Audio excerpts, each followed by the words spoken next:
Bueno, bienvenidos y bienvenidas a este nuevo encuentro virtual online de las clases teóricas de introducción a los estudios del lenguaje y los discursos. La idea de este espacio, como siempre decimos, es que puedan despejar todas las dudas que tengan en relación ya sea al funcionamiento de la dinámica que estamos implementando, como así también a los contenidos específicamente. Así que bueno, abrimos este espacio de diálogo y es todo de ustedes. Los escuchamos. Bueno. Bienvenido, Manuel. Sí, nuevamente. Sí. No, un poco, nada, estaba como con curiosidad de saber, digamos, en el aula web hay muchos materiales, muchas cosas, y por momentos se me transforma en una especie de laberinto donde me pierdo, y de alguna manera lo que quería, primero saber, lo último que se subió, digamos, de materiales y videos es la clase 2. Tal cual. La que está Bonín. Ahí está, muy bien. Que hay dos. Bien, y estaba relacionado con el texto de Bonín también del análisis del discurso, ¿no? Eso es, digamos, hasta ahora es eso, digamos. Hasta ahora es Estamos eso, en ese... sí, tal cual, tal cual.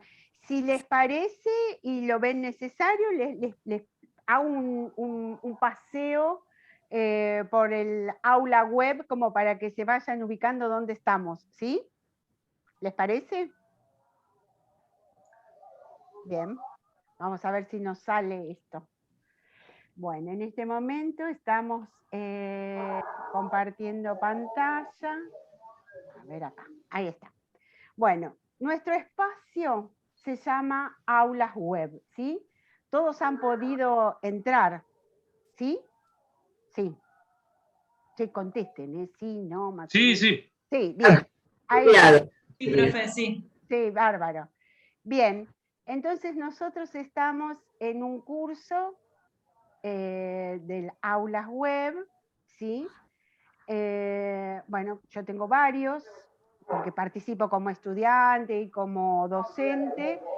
Entro en introducción a los estudios del lenguaje y vamos a ver distintas solapas. Una primera solapa que tiene que ver con la presentación general de la materia. Ahí tenemos la bienvenida, ahí tenemos un espacio que se llama novedades semanales. Ese espacio se renueva todos los días jueves, ¿sí? Fíjense que si ustedes entran a este espacio, funciona como foro, espero que me asista la internet, ¿sí? Todos los jueves subimos una novedad, ¿sí? ¿De qué se trata la novedad? Del contenido que vamos a presentar tanto en el espacio de teóricos como en el espacio de prácticos. Es decir, que el próximo jueves, en ese lugar, vamos a tener también una nueva novedad, ¿sí? Tenemos un foro de consultas generales, donde uno puede consultar lo que no entiende, lo que no quedó del todo claro, lo que necesitan para avanzar en la propuesta. Ese foro de consultas es muy importante, porque tal vez la pregunta que yo tenga no es solo mía, sino también es del resto de los compañeros y compañeras. Entonces es muy importante que lo puedan usar, porque nosotros al responder lo pueden ver todos y todas los participantes del encuentro, ¿sí? Y acá tenemos un espacio de clase de consultas de teóricos, que es en el que estamos ahora en este momento. El programa, ¿sí?, de toda la propuesta, un plan de clase donde está detallado, no sé si llegaron a entrar, pero ahí en ese espacio está detallado semana por semana cuál es la bibliografía recomendada, cuáles son las lecturas, qué es lo que hay que ir siguiendo en este espacio, ¿sí? La bibliografía obligatoria, que es toda la bibliografía que van a tener que ir revisando a lo largo de esta cursada, tanto para el espacio de teóricos como para el espacio de prácticos, y otra solapa que dice materiales de lectura ampliatoria, que es aquellos materiales no obligatorios, pero que precisamente amplifican la información que tienen, ¿sí? A su vez, el espacio tiene una solapa de clases teóricas, ¿sí?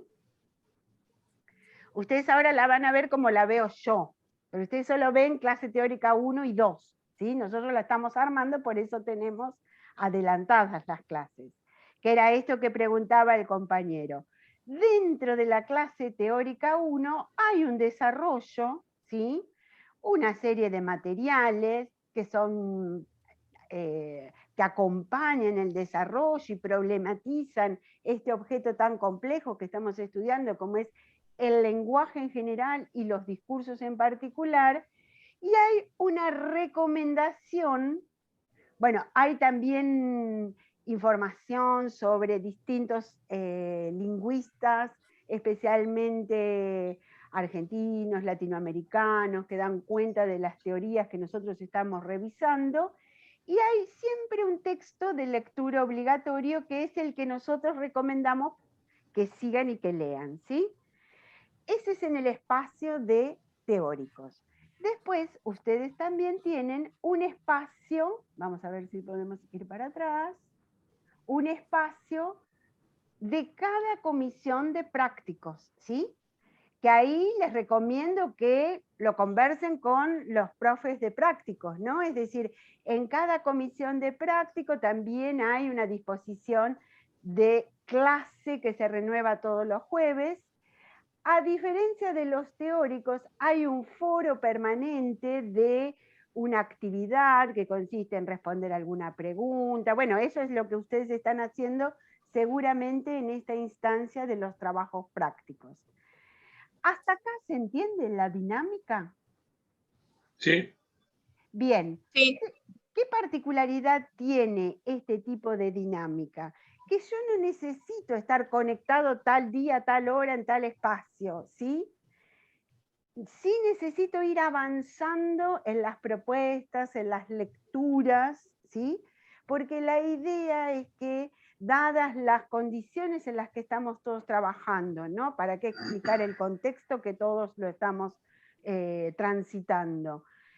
Que cada estudiante tenga el espacio y el tiempo como para hacerlo en el momento en que le resulte oportuno. Ya sea que les resulte oportuno porque tiene disponibilidad con su equipo, sabemos que en todos los espacios estamos compartiendo los equipos, estamos compartiendo la misma señal de Wi-Fi, etcétera, etcétera. Entonces, este tipo de propuestas que se llama de modalidad asincrónica, lo que permite es eso, que cada quien, de acuerdo a sus posibilidades, pueda desarrollar las distintas tareas propuestas. En el caso de las clases teóricas, que son estas que desarrollamos junto con Claudia, ¿sí? No hemos puesto foro de actividad ni nada. La actividad es revisar la bibliografía y sí traer a este espacio dudas, consultas, y si no se puede en este espacio, en el mismo foro general que hay de consultas. ¿Se entiende? Esa es la dinámica. Avanzar con las lecturas, ¿sí? Ok. Preguntas, algo que todas las veces que quieran pregunten, porque sabemos que en algunos aspectos una propuesta de este tipo es por lo menos novedosa en cuanto a funcionamiento de la plataforma, sobre todo para aquellos que nunca usaron una plataforma de este estilo, ¿sí? Tiene muchísimas ventajas frente a cualquier otro tipo de herramienta para hacer un curso como este que estamos proponiendo. Así que habilitamos el espacio para preguntas de lo que se les ocurra. Dale. Profesora, Sí, quiero José. preguntarle, yo estoy medio comprometido de horario, estoy cursando 4, y quería saber si el teórico es obligatorio para la regularización de la materia? Bueno, eso es lo que acabo de explicar. No, no es obligatorio. Es un espacio para despejar dudas, ¿sí? No pasamos asistencia, ¿sí? Y además, en la medida de lo posible que nos permita la tecnología, vamos a grabar estos espacios para aquellos que no puedan asistir, puedan verlos en cualquier otro momento. Además, no solamente los grabamos, sino que los subimos a YouTube, ¿sí? Lo obligatorio es la lectura. Ahí está. La actividad es leer en esta instancia de la cátedra, ¿sí? Los Actividad, sí, bueno, pero vas a actividad, ¿no? Esa la de la lectura, la de A eso me refiero, textos que no justamente. son, que quizás requieren una segunda lectura, que entonces ahí sí me parece que es interesante que nosotros podamos intervenir esos textos, ¿sí? Y después tenemos mucho material complementario. Y ahora te dejo, Josué. ¿Por qué mucho material complementario? Porque nuestro objeto de estudio son los discursos sociales. Y específicamente el tipo de discurso que trabajamos es el discurso de la información, ¿sí? Podríamos incluso encasillarlo más, el discurso mediático, informativo, etcétera, que es nodal y central en este momento, ¿no? Es decir, siempre lo fue, pero en esta situación y en esta coyuntura que estamos atravesando es muy importante poder estudiar y analizar y desnaturalizar el discurso de la información. Por eso me parece, y nos parece como propuesta de cátedra más que importante, poder dar cuenta de ese estudio, así como bien minucioso, teniendo en cuenta determinados autores desde la teoría, para poder salir de ese lugar del sentido común, ¿no? Es decir, para poder analizar, para poder estudiar una materialidad discursiva como es el discurso de la información, desde distintas teorías que son las que nosotros presentamos. ¿Se entiende? Ese es el propósito. A mí me queda una pequeña duda. Dale. Yo sé, en el teórico no es obligatorio la asistencia a estas clases, como dijo, pero la lectura de los textos de los teóricos, del material obligatorio para la regularización de la materia, ¿son obligatorios? Mira, es decir, la regularidad de la materia implica dar 2 trabajos prácticos obligatorios y aprobarlos, ¿sí? Que son los que se resuelven en las clases prácticas. En las clases teóricas nosotros vamos a tomar casi al final de la cursada, incluso los invito a mirar el cronograma y plan de clase porque eso está detallado con fechas incluso, el tercer momento o el tercer situación de evaluación que es para aprobar la promoción sin examen de la materia. ¿Se entiende? Es decir, la regularidad de la materia, ¿sí?, se adquiere en los trabajos prácticos, ¿sí?, a partir de la aprobación de los trabajos prácticos.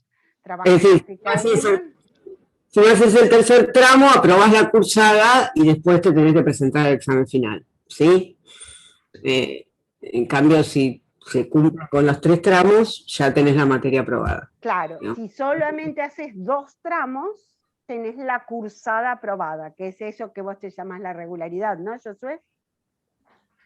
La regularidad sería para poder rendir en final después. La Claro. promoción es cuando uno haya la prueba en la cursada. Ahí está, sí.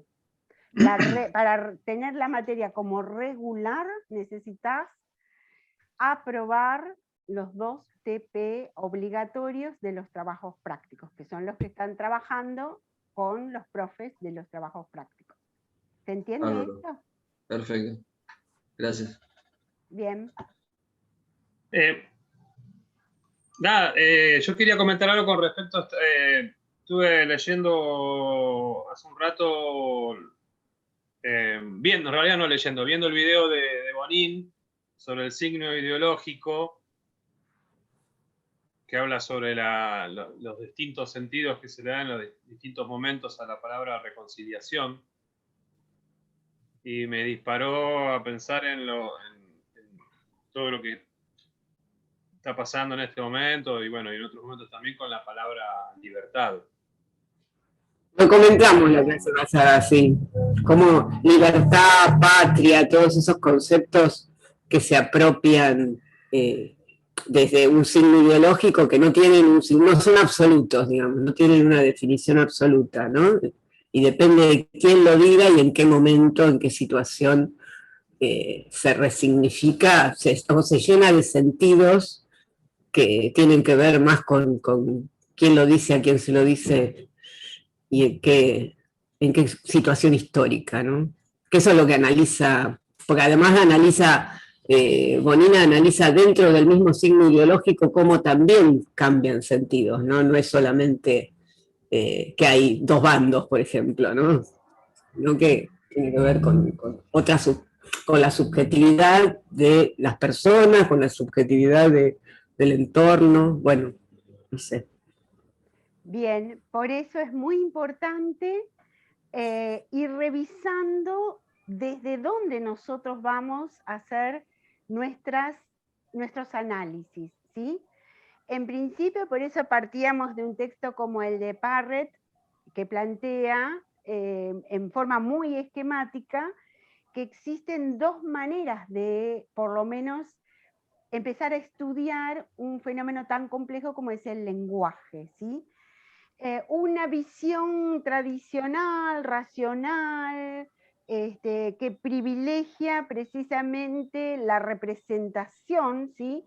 Que es uno de los aspectos que no se pueden negar en relación al lenguaje, ¿no? El lenguaje está como que el signo está en lugar de otra cosa, ¿sí? Que ha sido una visión absolutamente tradicional, que tiene que ver con pensar precisamente, bueno, qué representa el lenguaje, cómo lo representa, y otro tipo de teorías que privilegian y específicamente trabajan lo que se llama la función comunicativa del lenguaje, ¿sí? Básicamente, cuando hablo de función comunicativa, o cuando hablamos de función comunicativa, hablamos de interacción, ¿sí? Nosotros, nosotras, nosotres vamos a trabajar básicamente desde ese lugar, ¿no? Es decir, vamos a tratar de pensar diferentes posturas teóricas que explican al lenguaje y puntualmente al discurso, ¿sí? Desde esta visión que podríamos llamar de lenguaje en uso, interaccional, donde entran en cuenta no solamente lo que se dice, sino esto que señalaba Claudia hace un ratito, a quién se lo digo, cómo lo digo, etcétera, etcétera. ¿Sí? Pensar, digamos, como, perdón, para una aclaración así más general, sí. Y expeditiva, en el sentido de que estos dos paradigmas toman una idea primera que tuvo Saussure, vieron que Parrett habla de dos líneas, la de Saussure y la de Chomsky, ¿no? Que es que como Saussure fue el que le dio estatuto de ciencia, la lingüística, buscando el objeto y todo eso que dijimos en el otro encuentro, la cuestión de separar, de ver el lenguaje como la capacidad, ¿no es cierto?, la facultad humana de poder construir una lengua. Y a partir de ahí, uno de los paradigmas se centra en la lengua como algo autónomo, ¿no? Que es esto de la representatividad que hablaba Alejandra. Es decir, la lengua en tanto representa, ¿qué va a decir Parrett? El pensamiento generalmente. Entonces, ¿de qué manera? Donde no importa quién a quién en qué momento. Entonces la lengua es autónoma y se estudia como tal. Por eso la función es la representativa. Lo que me importa es de qué manera la lengua sirve para representar o para expresar, según Chomsky, ese pensamiento. Desde en el otro paradigma, ya no hablamos de lengua. La lengua se convierte en discurso, ¿no? En uno de los textos, Benveniste, que ustedes lo van a leer, sí, ¿no? Es uno de los primeros que leen. Benveniste habla de esto, ¿no? Que en el momento en que el locutor se enuncia como yo, como se instalan en su discurso, también está instalando al otro. Y es la situación de enunciación lo que hace que la lengua la convierta en discurso. Y ahí ya no puedo ver la lengua en tanto sistema de representación, porque ya no es la lengua, es lo discursivo, ya no importa el significado, sino el sentido. Esta es una manera, van a encontrar, puedo hablar de significados también, pero para hacer una gran diferencia, ¿no? Mientras en una oración yo puedo entender perfectamente el significado de las palabras, puedo no entender el sentido. Piensen en la ironía, que es el mejor ejemplo, ¿no? Una frase irónica, si no sé qué es una frase irónica, ¿no? Supónganse que yo les diga, me encanta el reggaetón, y ustedes no me conocen. Si alguien me conoce, sabe que es una ironía, porque no me gusta el reggaetón. Entonces, si esa frase está escrita y queda aislada de quién la dice a quién, no es una ironía, no entiendo el sentido, entiendo el significado. Entonces, cuando hablamos de discurso, importa que lo diga Claudia Fino para entender que están queriendo decir todo lo contrario de lo que dice, porque entiendo lo que es el recurso de la ironía, ¿sí? Entonces, desde ahí nos plantamos. No puedo quedarme en un estudio totalmente inmanente de la lengua y tengo necesariamente de atravesarlo de lo interdisciplinar, ¿no? Y acá no me puedo quedar con lo lingüístico únicamente, ¿no? Aparecen un montón de líneas que tienen que ver con lo social, con lo político, con otras cuestiones. ¿Sí? ¿Queda claro? Entonces, eso es lo que básicamente interesa ver bien en estos paradigmas que hace Parrett, ¿no? Estas cuestiones, como la cuestión del teórico, del investigador, también es ideológica, ubicarse en qué estudio, ¿no? En el sentido, no que tenga que ver con la política directamente, tiene que ver con un sentido de hablar de ciencia, ¿no es cierto? Me ubico en este paradigma y eso es ideológico, elijo estudiar esto, o elijo estudiar esto otro. ¿Sí? Sí, y además el otro tema es, retomando estas cuestiones, es decir, que no se trata ni de un análisis de tipo inmanente, hacer análisis como los que estamos pensando, ni solamente en relación a la parte contextual en tanto a, no sé, un análisis que podría ser un investigador como un historiador, un sociólogo, sino que lo que nosotros tratamos de ver es precisamente ese lugar donde se anuda el texto con el contexto, que es una cuestión, eso es lo inminentemente discursivo, dice, por ejemplo, uno de los autores que nosotros trabajamos como es Menguenó, ¿no? Es como ese lugar donde se anuda el texto con el contexto, ¿no? Que seguramente necesitamos datos de esas contextuales, pero es precisamente en esa enunciación donde nosotros vamos a tratar de rescatar y de dar cuenta de esos sentidos que muchas veces no son inmediatos, sino que la mayoría de las veces no son inmediatos, sino que están precisamente en eso no dicho, en eso que hay que reconstruir, en eso que hay que bucear, ¿sí? En eso que se difiere, ¿no? Como muchas veces en eso. Implica, digamos, que yo conozco el mundo y a partir de lo que conozco entiendo cosas que no están dichas, ¿no? Desde lo más básico, ¿no? De decir, siempre pongo el mismo ejemplo, que cuando mi hijo decía, ahora ya está grande y se la hace solo, pero decía, mamá, la leche. ¿Qué está diciendo? ¿Un sustantivo con artículo, la leche? No. Entonces me está diciendo, mamá, haceme la leche. Todo ese pedido yo lo sé porque estoy en esta cultura, porque mamé esta lengua en este lugar y tenemos estas estrategias, que es el carácter performativo del lenguaje, de decir, cuando decir es hacer, ¿no? Entonces, decir determinadas cosas hacen determinadas cosas, ¿sí?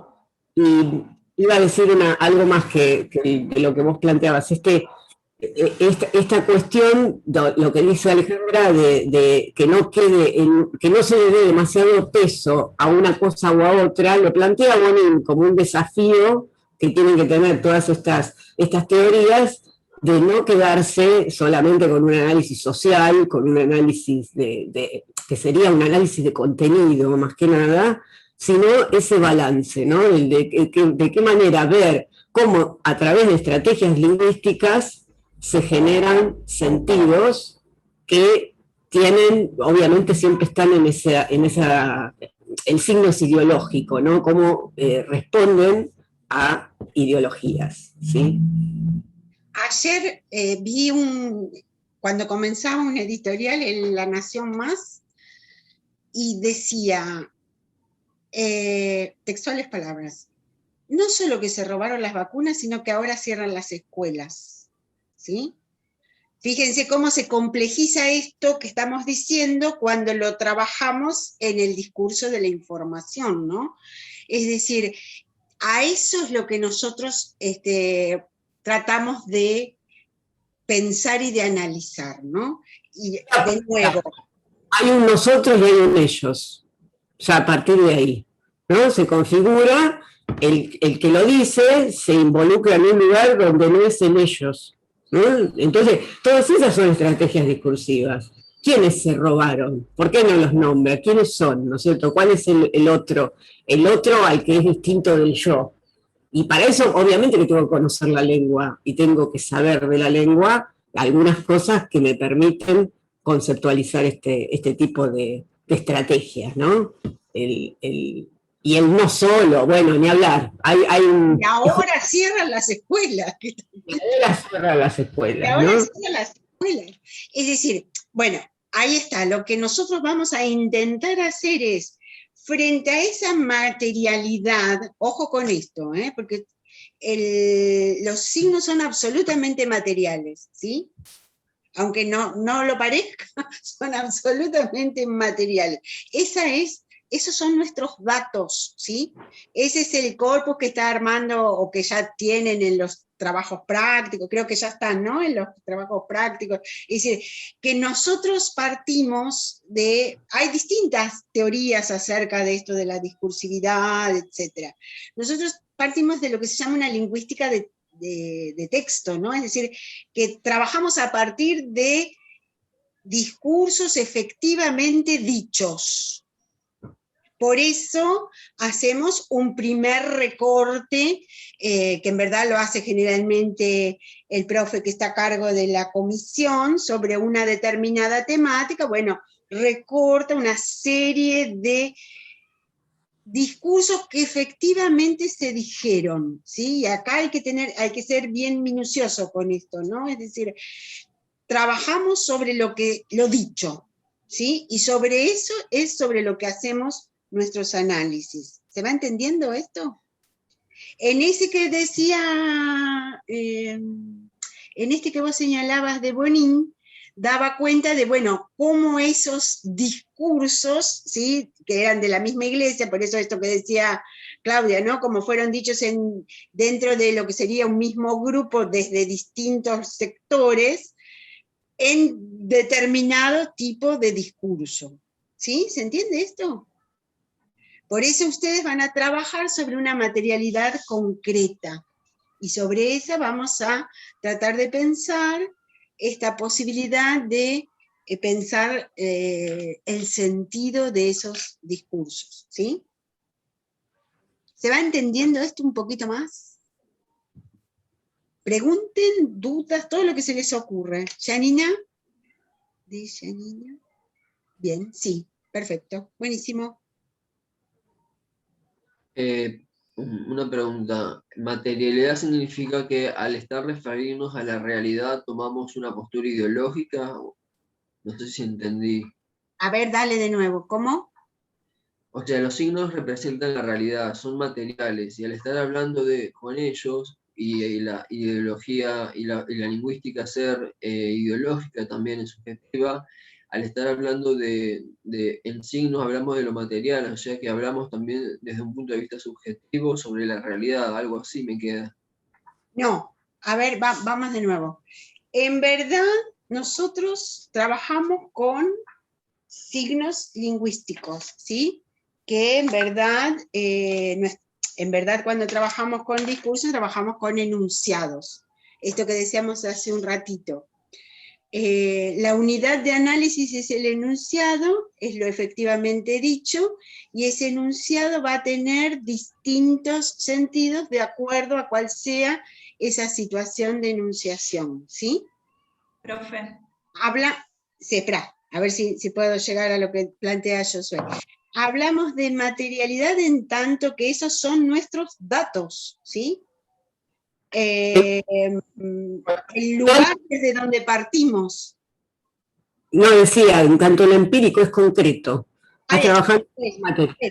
Un material empírico. Así como el biólogo trabaja con hojas, nosotros trabajamos con enunciados, que tienen, y ahí, tanta materialidad como la hoja, ¿sí? No sé quién preguntaba. Paula, me parece, ¿no? Sí, no, ¿Paula? que yo en la clase práctica anoté como una frase, una oración del profesor, que me parece que quizás va con esto que decía Josué, que anoté que nosotros vamos a trabajar en la construcción discursiva del evento, que no es el evento, Ahí, digamos, perfecto. como para pasar en limpio de todo eso. Claro, ustedes además empiezan desde los prácticos, que es lo que nosotros después lo tienen que capitalizar eso para ver el tercer tramo, que es lo enunciativo. Es decir, el enunciativo que se plantea, cuando lean el texto del ministro va a decir, bueno, la enunciación es efímera, desaparece, es la situación de enunciación. ¿Qué me queda de la enunciación? El enunciado. Entonces, y en el enunciado que encuentro, las huellas, las marcas de subjetividad.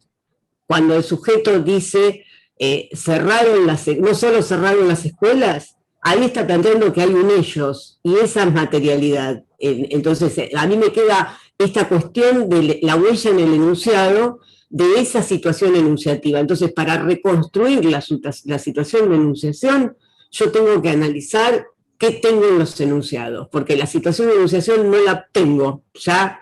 ¿Se entiende? Como estudiar un discurso, no sé, de Perón, ¿no? Ya está, ¿no? Pero ¿qué pasaba en ese momento? Para eso, todo lo que está y que conforma el mismo discurso también, desde la situación histórica, desde dónde está ubicado el locutor, de qué palabras utiliza y de qué manera llama al otro, cómo se ubica en ese discurso, no sé, análisis del discurso de Perón, hay un montón, y que es interesante para ver cómo usa el nosotros, que a veces el nosotros es el gobierno, a veces el nosotros es nosotros los peronistas, a veces el nosotros es nosotros los argentinos, entonces a veces el nosotros es los que estamos presentes en esta reunión, ¿se entiende? No es siempre un nosotros y nada más. Y eso me ayuda a reconstruir la situación de enunciación, a partir de las huellas, porque es lo que tenemos, por eso la insistencia de Alejandra en esto de lo material, ¿no? Tenemos las huellas en los enunciados. No decir cosas que suponemos, que sabemos, está bien, nos sirven, pero acordarse de que ahí está el dato, ¿no? Y es ese dato el que me permite no abordar todo desde el sentido común y de lo que yo tengo como prejuicio y de lo que sé que dice, que piensa Clarín y de lo que piensa tal, sino tratar de extrañar un poco eso y ver qué hay ahí, ¿no? Y de qué manera. A lo mejor el sentido común me ayuda a darme cuenta de qué estrategia se usa para llegar a ese efecto de sentido que a mí me produce lo que dijeron, ¿se entiende? Pero ¿cuál es la estrategia? ¿No? ¿Cómo hace, cómo se organiza eso lingüístico y qué es lo que evita decir también, lo no dicho, ¿no? ¿Qué es lo que no está? Que obviamente ese trabajo lo hace el analista comparando, ¿no? Yo sé que en este evento pasó esto y acá ni lo nombran, por ejemplo, ¿no? Entonces, ese tipo de cuestiones importa todo, ¿no? No es sencillo, no se asusten, no es sencillo, pero de a poquito, por eso hay que ir paso a paso. A ustedes el análisis enunciativo les va a servir para lo que después nosotros vamos a ver más en lo macro, digamos, cómo tratamos de ver desde el discurso social, desde la hegemonía, de qué de qué aparece, que voy a capitalizar lo que veo en el práctico. ¿Mm? No sé si fui clara. En esto que decías de no solo cierran las escuelas, digo, ¿qué es todo eso otro, no? Que hacen, digo, en esta cosa de todo lo no dicho, o lo que está atrás, o digo, el contexto que arma eso. Y ahí, Bueno, pero además, no ¿cómo, solo por cierran ejemplo? las escuelas. Ahí está, no solo, todo lo que te dispara el solo, ¿sí? Es un elemento lingüístico. Y volviendo a esto que dice Claudia, es una huella, una marca, es decir, que hubo otras cosas que, ¿me entendés? Que pasaron. ¿a quién le habla? No le habla a un kirchnerista, por ejemplo. Hay una complicidad. A una minoría intensa, bueno, ahí podríamos empezar a pensar. Circuito, ¿no? Cómo delimita un perfil de receptor también, al decir, no solo cerraron ellos las vacunas, no sé cómo era la frase. No solo se robaron las vacunas, sino que también cerraron las escuelas. Pero esa era así. Así empezaba su columna de opinión, ¿no? Bueno, bien de opinión, de editorial.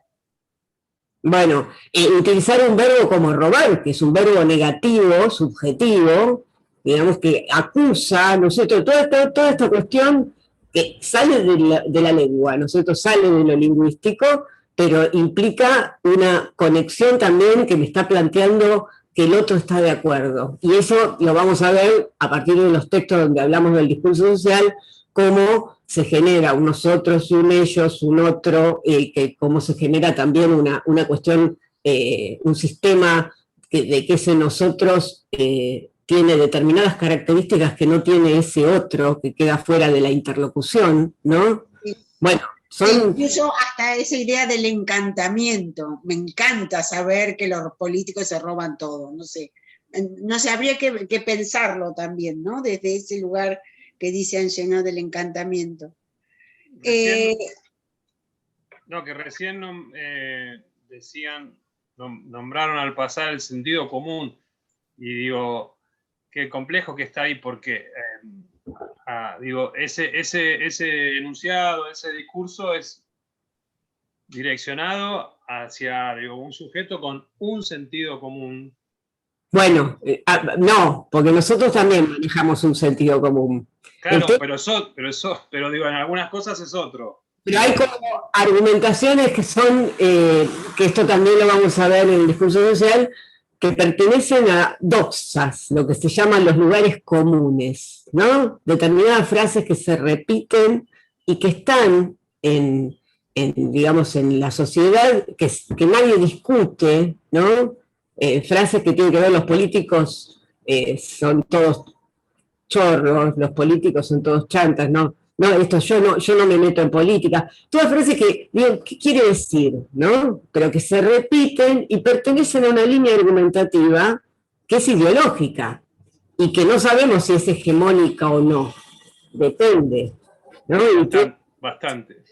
La mejor manera de pensar en esas cosas son los refranes, que así como al que madruga Dios lo ayuda, te digo, no por mucho madrugar se amanece más temprano. Entonces, que la uso de acuerdo a lo que me conviene. Entonces, llevado a cosas más importantes, tenés, yo defiendo la vida, ¿no? Para argumentar algo donde tengo que aclarar qué es vida, porque yo no te puedo discutir, yo también defiendo la vida, ¿entendés? Pero entonces entran otros factores, y tiene que ver cómo esos discursos son hegemónicos o se repiten, es tan complejo, la red, digamos, es tan compleja como para determinar, por eso digo, el sentido común está, ¿no?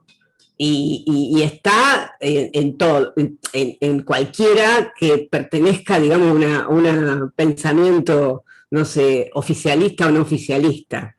El tema es justamente qué visión del mundo hay, porque todo esto también hay que analizarlo, ¿no es cierto? Desde qué perspectiva se mira. No es fácil, es una intrincada red de aspectos, diría. Yo a lo que me refería es que, digo, que ese sentido común a todos, digo, tiene distintas miradas, distintas como visiones, porque digo, a ver, yo hoy tengo un sentido común que comparte un montón de cosas, pero digo, la expresión o el discurso de los políticos roban y son todos iguales, no lo tengo, claramente. Digo, debo repetir otros, X. Claro, a eso me refiero, pero que quiera que digas, pertenece a una línea argumentativa donde vos podés encontrar algo ideológico, donde vos podés encontrar qué lugar, bueno, entonces, y eso tiene que ver con las características que en los discursivos forma tu nosotros, ¿no es cierto? Cómo te identificás con determinadas cuestiones y por qué lees o Página 12 o La Nación, no sé, ¿no? En esa cuestión de la complicidad para volver al discurso de información, ¿no? Pensar cuál es el perfil de... Yo no sé si a La Nación lo puede leer cualquiera, pero ellos se dirigen a un perfil de receptor determinado, que tiene esa complicidad con el nosotros que sale de La Nación, ¿sí?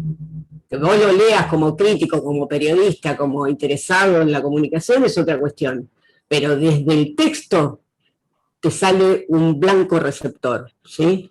A quien se dirige, y que va a estar de acuerdo con el nosotros locutor del medio, con el nosotros del editorial, ¿no? Claudia quería decir algo y no la dejamos, sí, y se fue. Sí. No, era de que es tan potente eso de, estaba recordando cuando llegué a vivir a Argentina, y es tan potente esa construcción de ese discurso que cala en otros transmisores de ese discurso, replicadores, no sé cómo llamarle, que es, por ejemplo, cuando uno toma un transporte, un taxi en Buenos Aires o acá en La Plata, cómo describen Argentina como si fuera su identidad. Era, él es de Chile, sí, qué lindo, que Chile está bien, que sí, yo, con lo cual era una mentira, pero bueno, yo lo estaba es un gran país. Ahora tiene prendido un televisor, algo, porque no. No sé, yo no tengo televisión. Bueno, entonces siguen con ese discurso diciendo, bueno, Argentina es un país, un gran país, pero se lo han robado todo. Entonces, al principio yo no decía nada porque yo decía, bueno, estoy llegando recién. Pero después, siempre cuando les pregunto, les digo, ¿pero qué es robarse todo? Porque Macri no encontró nada. Entonces me decían, no, es que es todo. Nunca me supieron explicar, pero siento que es tan potente a quien le llega ese discurso que lo replica casi como una presentación de la identidad política, podríamos decir, de Argentina. Entonces, es tan potente, ¿por qué lo digo? Porque en Chile, en una campaña política por la nueva Constitución, se ocupó un spot grabado en Buenos Aires con un taxista que le dice ese discurso a los chilenos. O sea, así de potente puede ser eso, el se robaron todo, que se robaron las vacunas, que se robaron las escuelas, que lo repiten, porque fue usado incluso en una campaña política, obviamente de la derecha chilena, diciendo, bueno, ojalá que no cambien nada en Chile, porque aquí en Argentina tenemos y repetían ese discurso. Entonces, eso a mí ahora que lo estábamos ahí como analizando, es tan potente y no puede dejarse pasar tan así, cómo se va replicando en las personas que además lo repiten para personas que no somos de acá, por ejemplo. Y yo, claro, sabía que hay otra intención, pero lo puede escuchar cualquier persona, un visitante, alguien que se queda con esa imagen. Entonces, bueno, era un poco esa... Te voy a contar, Claudia, tengo un historial, porque siempre en la presencialidad no sabes lo que estoy ahorrando de taxis. Siempre llego tarde, entonces termino tomándome un taxi. Entonces, tengo un historial de este tipo, ¿no? De no quedarme callada y pensar. No me dejan no generalizar, pero bueno, no importa. Un amigo que fue taxista me dice generalizar porque es así, pero no le voy a hacer caso. Hay excepciones, siempre hay excepciones, ¿no? No podemos estigmatizar, es lo que yo conocí. Pero eso que vos decís del taxista también lo tenés en la verdulería, lo tenés en la calle, lo tenés en amistades. Entonces, es como justamente la repetición de algo que lo vamos a ver con Angenot, que algo que se está instalado, que no se analiza demasiado y se cree. ¿no? La necesidad esta de decir, si me lo dice la tele, que se robó esto, y me muestra alguien contando plata, ¿no? Hay como un bombardeo en ese sentido, sin subestimar los receptores, donde alguien, ¿por qué no creer, no? Un taxista una vez me dijo, pero si yo lo vi al mapuche pegarle a un policía, y yo, ¿dónde lo viste? En la televisión. ¿Y quién te lo mostró? Fue lo primero que le pregunté, ¿no? Porque la idea de él era que el mapuche le pegaba a la policía. Bueno, entonces, en ese momento, no hay, digamos, no es una cuestión de que te lo instalan. Es complejo en el sentido de desde dónde estás vos, desde cuál es tu entorno, de qué visión de mundo tenés, de qué apareció digamos, en esa formación, de los años que tuvimos de determinadas cuestiones que no se discutían.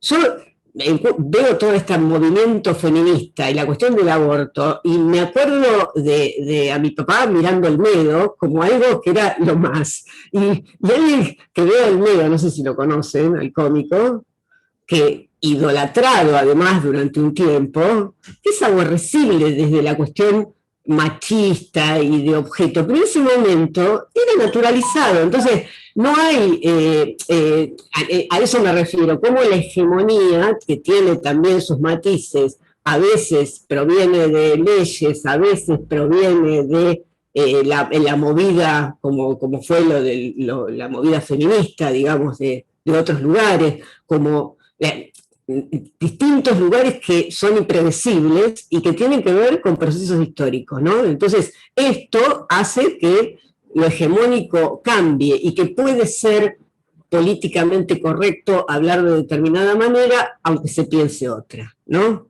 Esta cuestión de no vamos a cambiar nada en la cabeza de nadie por decir pueblo originario, por ejemplo, ¿no?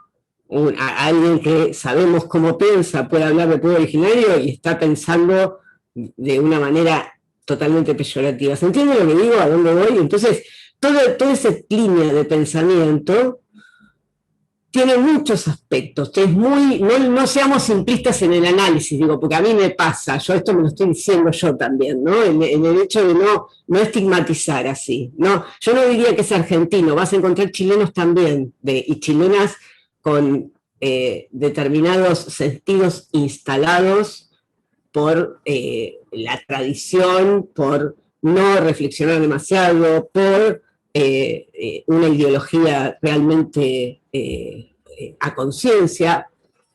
Hay mucho para ver. Y por eso este recorte que hay que hacer. Tenés que dedicarte a un corpus y verlo bien focalizado en eso, ¿no? ¿Se entiende, Claudia? No sé si... Sí, no, en Chile pasa lo mismo también con el discurso, también de los almacenes, el taxista está antimigrante, bueno, anti un montón de cosas también que se ha ido construyendo, porque ese recorte que hace los medios hegemónicos justamente son esa mirada como criminalizando al extranjero, sobre todo si es de piel oscura, ni hablar del pueblo mapuche, ahí tenemos muchísimas cosas también, entonces, bueno. De extranjeros en la universidad. Invasión, ¿entendés? Entonces, ¿a quién le habla? Genera un sentido que desde, aparte de lo que todo pueblo tiene, que tiene que ver con la defensa de lo mío, de la patria, de que me sacan trabajo, que no es verdad, bueno, pero todas esas cosas no se analizan y se repiten, ¿no? Y se instalan como como creencias, ¿no? Como que defender también tradiciones y quedarse de comodidad. Hay muchos factores que influyen en esto. Pero bueno, ya lo vamos a desentrañar. Yo siempre que escucho, hola a todos, siempre que escucho estos discursos y el sentido que construyen los medios, también pienso y me pregunto como hasta qué punto esos discursos calan en la gente porque en algún punto les cuaja. Sí, Digo, hay algo ahí que les cuaja. Digo, el discurso de odio cala tan profundo porque te sentís representada en eso que está diciendo y porque vos en algún punto lo pensás, lo creías y no lo decías en voz alta. Bueno, En verdad, ejemplo. claro, tiene que ver con eso que también es una de las partes que trabajan estos autores, ¿no?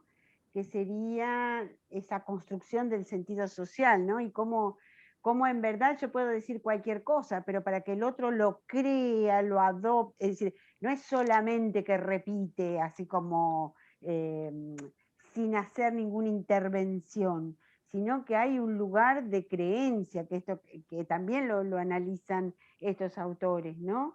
y es interesante también ver el cambio en los paradigmas. Vos fíjate, yo lo pensé desde así, no desde el análisis, no estoy todo el día analizando desde lo lingüístico, pero sino lo social, la cuestión con la ley de matrimonio igualitario, que más allá de que vos no veas en la tele muchas parejas besándose homosexuales, ya no es políticamente correcto hablar en términos negativos. Más allá de que yo puedo, hasta me arriesgo a decir que nuestra sociedad es homofóbica hegemónicamente. Absolutamente, claro. Porque esto para mí es un reflejo de por qué la publicidad no te muestra eso, porque todavía no está, ¿no? Porque la gente... Si lo muestres una en no sé cuántas publicidades, como la excepción, ¿no? Y lo mismo en los programas televisivos. Claro, bueno, que siempre es desde otro lugar, ¿no? Entonces, estas cuestiones, como una ley modificó un paradigma, ya por lo menos te cuidas de hablar. Y esto instala algo donde lo va incorporando de a poco.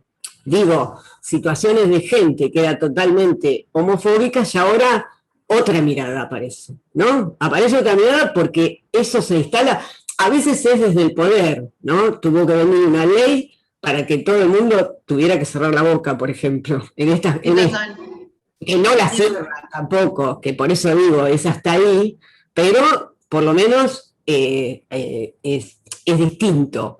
Y cómo, digamos, determinadas maneras de pensar el pobre, por ejemplo, el carenciado, cambian de un día para otro cuando asume Macri, ¿no? De lo que venía instalado, que no era que esos discursos desaparecían, los discursos antiplanes de subsidios, ¿no? Y cómo después se instala otro vocabulario permisivo para toda la cuestión que ataca ese. Entonces, el poder también tiene que ver, ¿no? No es que lo pueda manejar, es algo que es importante, pero no es lo único. De hecho, pensá lo que está pasando ahora con las clases presenciales, cómo aparecen discursos defendiendo la educación que son raros, ¿no? Que son extraños a lo que sabemos que pasó hace unos años. Entonces, todos los discursos y los argumentos que los pibes estresados, ¿desde dónde se piensa eso? ¿Qué escuela están pensando para que un pibe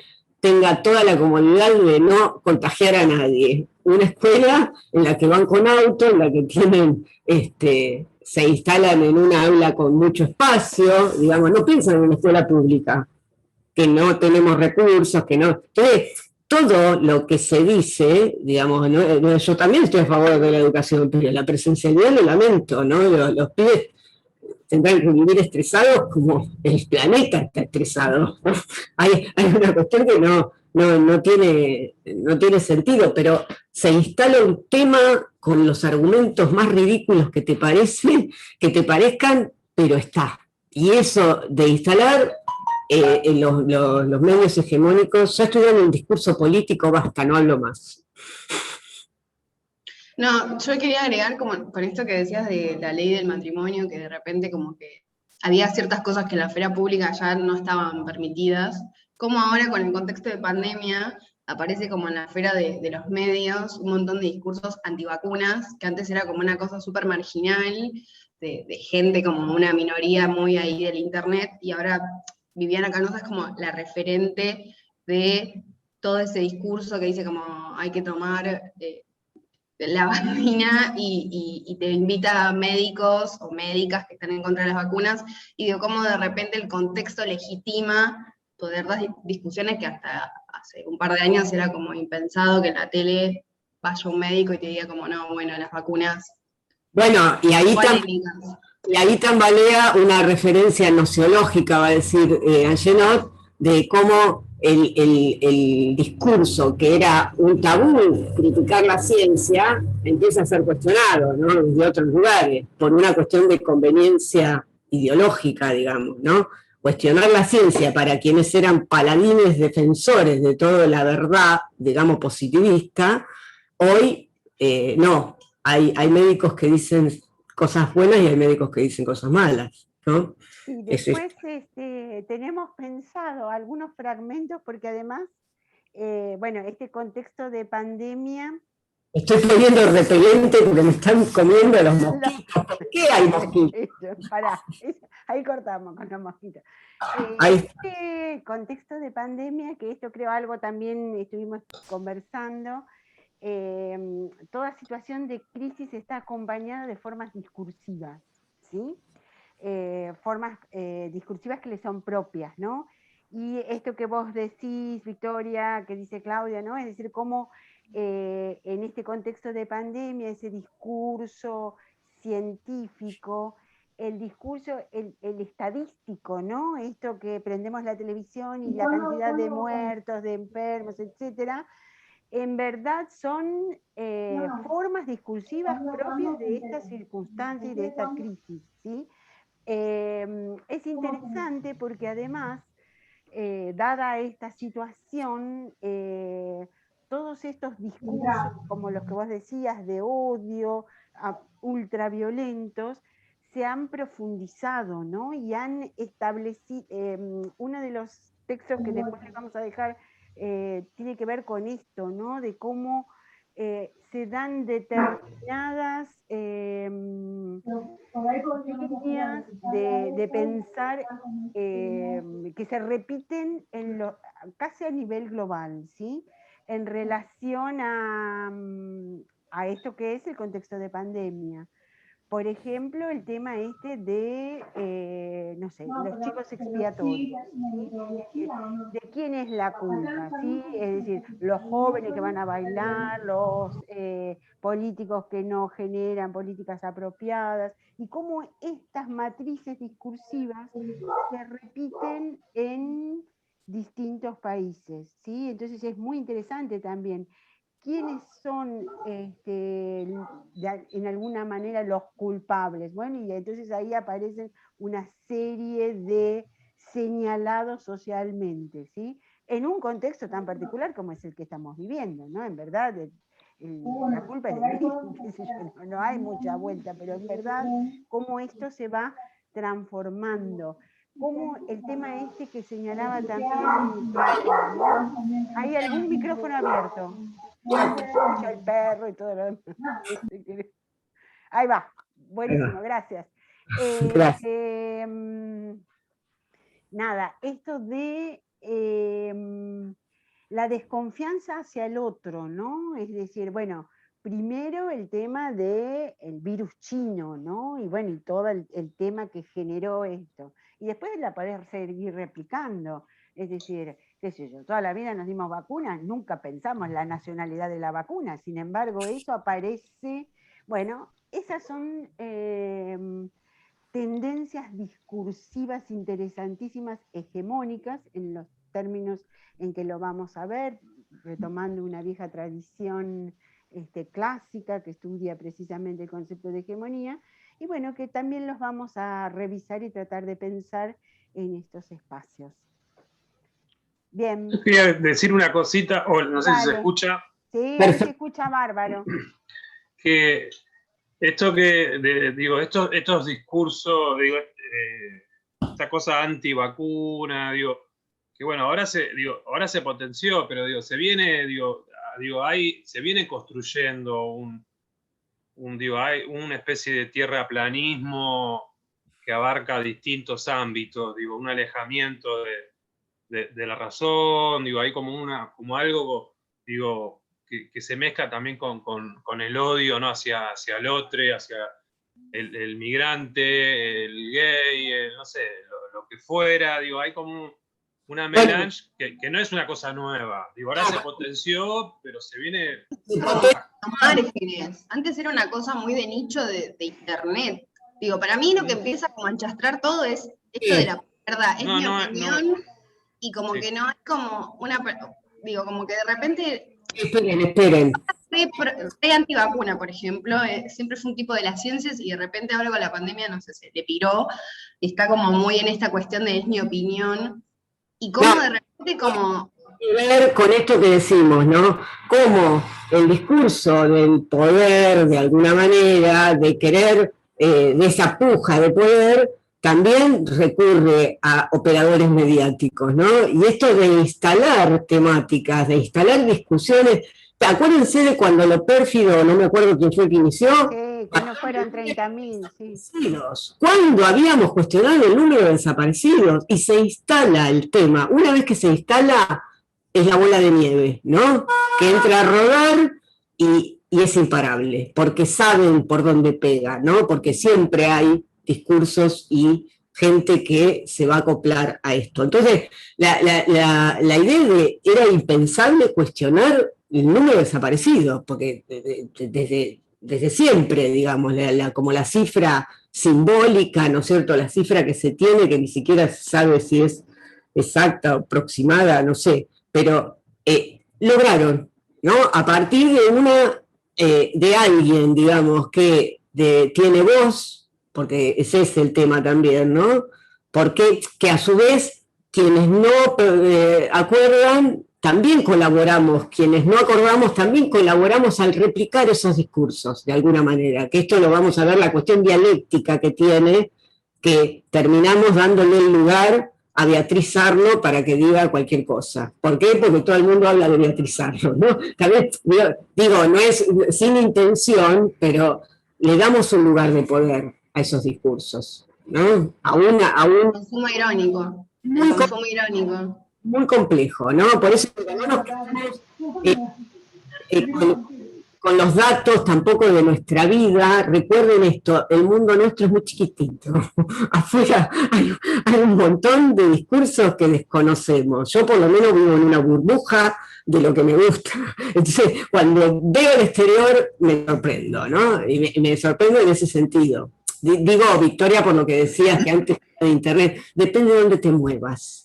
Depende de qué discursos tengas alrededor, ¿no? Eso tenerlo en cuenta, digo, porque a veces nos pasa que nos convertimos en algo egocéntrico y ya dos cosas que nos contaron me parece la generalidad. No digo que sea tu caso, pero te digo por el dato, ¿no? Por esto de, no sé, empezó. Pero, por ejemplo, esta Chinda Brandolino, que es antivacuna, no sé. La investigué un montón a la médica, que es antivacunas, y era un grupo de Facebook que se llama Médicos por la Verdad, pero de repente hay algo que impulsa que eso pase de la marginalidad de las redes y de repente esté sentado en un estudio de televisión. Digo, eso para mí es un fenómeno que sucede y que no hubiera sucedido en otro contexto que no hubiera sido la pandemia, por ejemplo. Bien, en este que yo les digo, en este conversatorio donde el analista trabaja algunas de las temáticas estas recurrentes en los distintos países, aparece esto del negacionismo, ¿no? Es decir, que además está muy asociado a, bueno, este tema de las vacunas. En verdad, antivacunas hubo toda la vida, ¿sí? El tema es, qué sé yo era chica y había antivacunas, no sé, sabías de alguien, etcétera. Pero el tema es esto que decimos, que se focalice, que se visibilice, que se le dé espacio, que es propio de determinados momentos, ¿no? Y precisamente esta cuestión del negacionismo es uno de esos ejes discursivos sobre el cual también aparece el tema este de que vamos a tratar de pensar en función de la pandemia, ¿sí? Bueno, yo no sé si les parece, porque esto iba a ser breve y nosotras hablamos de estas cosas que nos apasionan, podemos estar toda la tarde. No sé si quieren hacer alguna otra pregunta, si se entiende la dinámica de estos encuentros. Sí les pedimos que avancen en la medida de lo posible con las lecturas de la bibliografía, especialmente de la bibliografía teórica, La semana que viene el encuentro va a ser el jueves, que es jueves, decimos ya, jueves 29. ¿sí? Yo lo que quiero saber es si ya quedan cerrados estos textos de la primera unidad. Sí, ya avanzaríamos en todo caso con la parte de pragmática, que es sumamente interesante, porque precisamente tratan de pensar estas cuestiones de la diferencia entre lo dicho y lo no dicho, y cómo se puede llegar a categorizar eso, ¿sí? Así que bueno, los invito y las invito a seguir trabajando, consultando, traigan las dudas que se les ocurra, pueden usar los espacios que tenemos habilitados en la plataforma, es más, nos encantaría que los usen. Yo algo para que, voy a insistir con esto, hasta ahora los textos que vimos hablan de la manera científica desde donde abordamos, ¿sí? Por lo tanto, esto ya no puedo llevarlo al corpus, porque está hablando de otra cosa, está hablando de generalidad, claro. Generalidad acerca de la posición desde donde vamos a ver lo lingüístico, ¿sí? Que eso quede claro. Y ahora, no, ahora vamos a poder ver con ejemplos, con el corpus que ustedes están trabajando, ¿no es cierto? Para tener, entonces, tengan en cuenta en la lectura que hagan de la bibliografía sobre pragmática, ir pensando sobre el corpus que tienen, a ver si lo pueden hacer, ¿no? A ver si se entienden los conceptos, ¿no, Ale? Sí, claro, tal cual. Y por supuesto también esto que nos está pasando, ¿no? Es decir, traer ejemplos del cotidiano también va a ayudar a pensar estas categorías. Bueno, si no hay ninguna otra duda, consulta, aporte. ¿Nada, nada? Bueno, entonces... yo no pude leer mucho más que Parrett, después de lo teórico no pude leer, leí el práctico. Bueno, esto. Me queda la duda sobre corpus. Corpus significa, quiero tratar de entender qué significa, o sea, los discursos, en los casos particulares, los ejemplos. ¿Qué significa corpus? El corpus es el objeto que vos vas a estudiar científicamente, ¿no? Es decir, tiene que ver con esto que hablábamos de la materialidad. Es el conjunto de textos que yo someto al análisis, ¿sí? Ese corpus tiene que ver con una determinada problemática, seguramente, que es con la que están trabajando en los prácticos, ¿sí? De esa problemática, el corpus es una semiotización de ese evento, de ese suceso, de eso que ocurrió, ¿sí? Y implica siempre un recorte analítico, un recorte que hizo el profesor o la profesora, que fue el que te presentó ese conjunto de textos que son los que ustedes van a someter al análisis. En algún momento del tramo vos vas a tener que seleccionar cuáles de los textos te interesa trabajar, ¿no? Entonces, tu corpus va a ser muy modesto y chiquito, pero de eso chiquito vas a poder decir mucho, ¿no? Y además, claro, porque además trabajamos desde un lugar teórico, que esto que estoy diciendo no es único, adánico, sino que forma parte de una cadena discursiva, ¿sí? Después eso lo vamos a profundizar. Es decir, todo lo que decimos en una situación determinada está anudada, atada, encadenada a discursos previos y además también prefigura otros discursos. Por eso es muy interesante poder desarmar, analizar, estudiar esos discursos. Y como vos no podés estudiar toda la discursividad sobre un caso, vos lo que haces son recortes, ¿sí?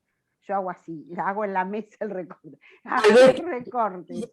Mira, tu tesis de doctorado tomes un corpus muy amplio, recurras a nosotros y nosotras te vamos a ayudar a darte las herramientas para analizar esa, que generalmente cuando el investigador hace un trabajo muy grande, hace un muestreo, selecciona de todo, bueno, de tantos textos analizados, tales, y ahí aparece la estadística, elijo tales para mostrar determinadas cosas, ¿no? Como la generalidad. Como opera la ciencia, ¿no? Como hace el científico con cualquier elemento que está estudiando. No estudia la totalidad, ¿no? Da una generalidad, depende del método que utilice, y selecciona muestras, ¿no? En tu caso va a ser nada más que 2 textitos por ahora. Vamos a empezar por la humildad. Bueno, gracias. Bueno, si no queda ninguna duda, nos vemos entonces así online. Este jueves no, el próximo jueves, que dijimos que era jueves 30 a las 11:30 horas. Traten de leer el texto de Sí, Pérez. traten de avanzar y así podemos ir Digo, usando así con ejemplos. Esto, ¿eh? Por favor. Bueno, muchísimas gracias por la escucha y por la atención. Y nos Gracias. vemos en la próxima. Gracias. Hasta luego, Adiós. profe. Chao. Chao.